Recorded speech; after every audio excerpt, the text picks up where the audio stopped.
baru-baru ni mungkin ada viral lah video, tak tahu dari mana, yang ada suara Indonesia, ada yang Malaysia, soalan-soalan disebarkan berkaitan dengan orang perempuan ni lebih afdal semayang di rumah, bukan takat ruang tamu, bilik yang dalam tu, kan, tak payah pergi masjid. Jadi sehingga menjadi ada kesan lah, walaupun tak menyeluruh, tapi sehingga ada muslimat yang rasa confused, nak pergi masjid ke tak pergi. Jadi macam mana pandangan saya bersama kita, insyaAllah. Terima kasih pada Fadil Ustaz Azian. Saya memang tak tahu yang viral tu, sebab saya tak ada media sosial.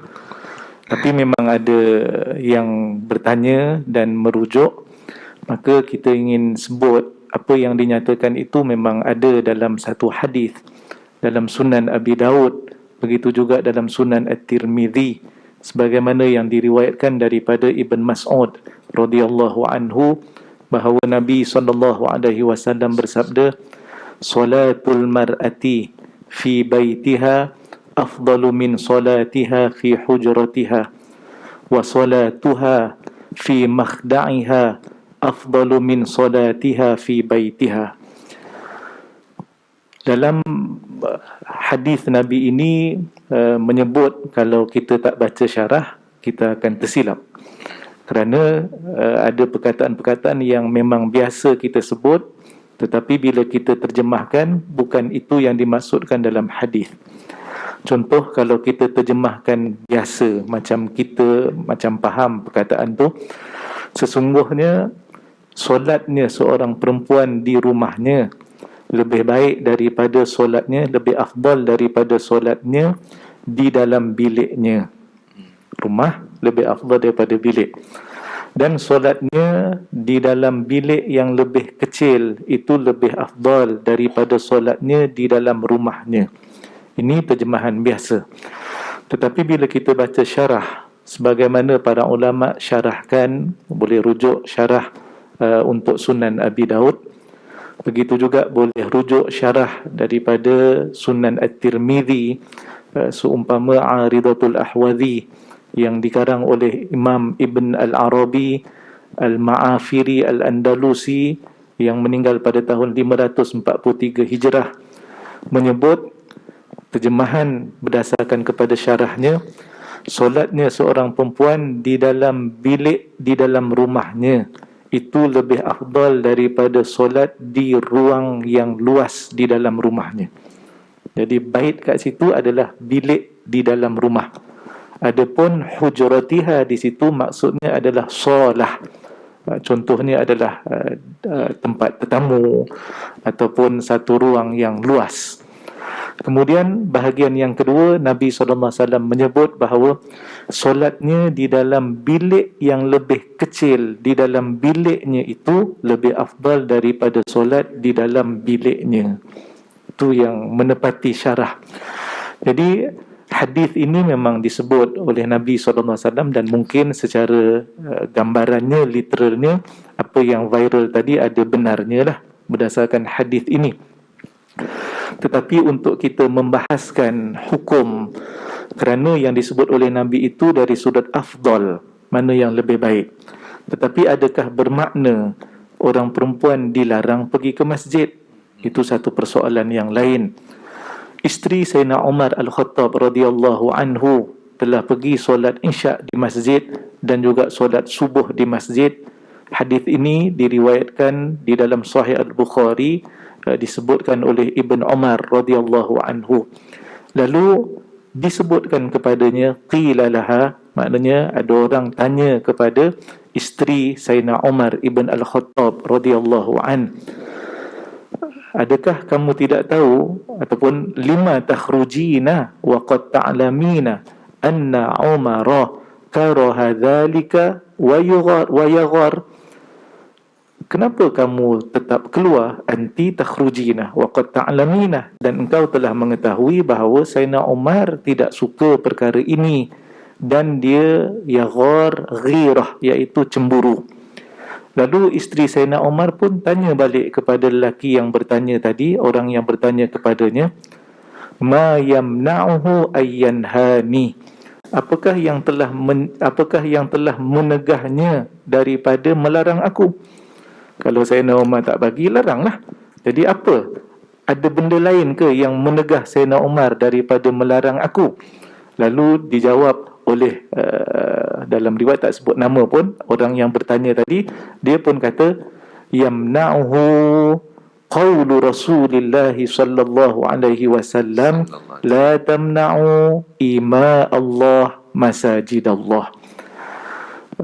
Ada hadis Nabi dalam riwayat ini menyebut Nabi SAW bersabda, dan sabdaan Nabi inilah yang menyebabkan Sayyidina Umar tidak boleh menegah isterinya. Iaitu Nabi berkata, janganlah kalian melarang perempuan-perempuan daripada pergi ke masjid.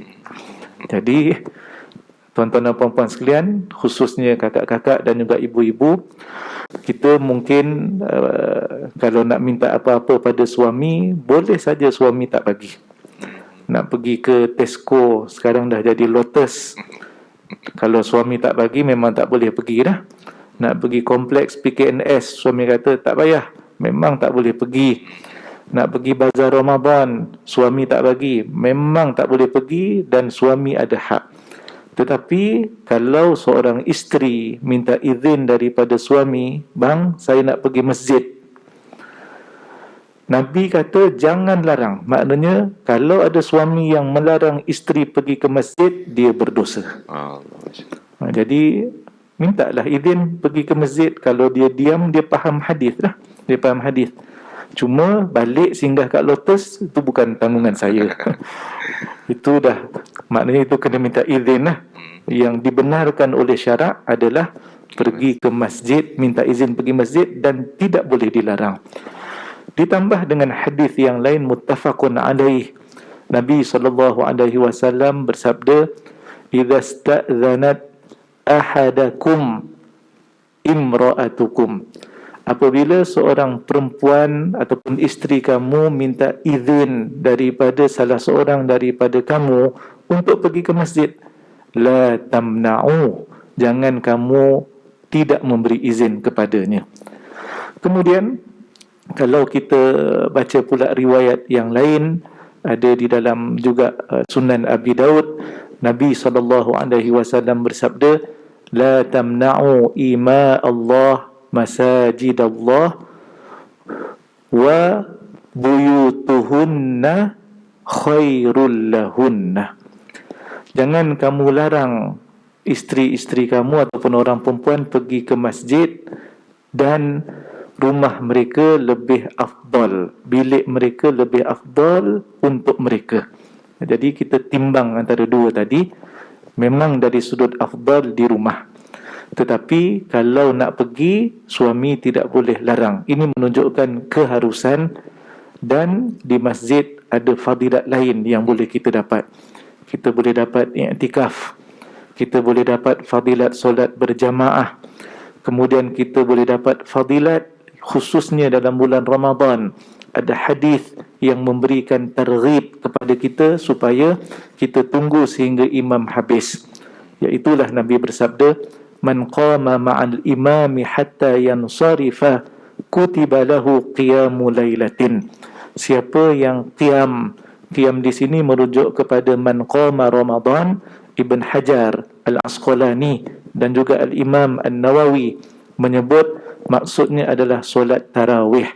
Sebab itu orang Arab panggil solat tarawih sebagai solatul qiyam, dan sebahagiannya menyebut qiyam Ramadan, dan Nabi menyebut man qama Ramadan. Jadi hadis yang saya sebutkan ini berkaitan dengan solat tarawih. Man qama ma'al imami hatta yansarif, sehinggalah imam beredar, akan dituliskan dan dicatatkan baginya pahala qiyamul lail sepanjang malam. Jadi kalau kat rumah memang tak adalah. Jadi keharusan itu menunjukkan boleh untuk kita pergi. Cuma para ulama mensyaratkan perkara-perkara penting, iaitu jangan pergi ke tempat yang maknanya crowded, campur dengan lelaki. Yang kedua, menutup aurat dengan baik.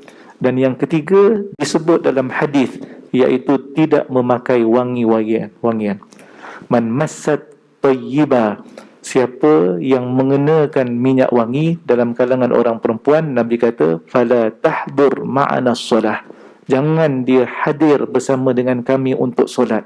Jadi jaga yang ini semua, maka hukum harus itu menyebabkan kita boleh pergi ke masjid untuk dapat fadilat yang banyak.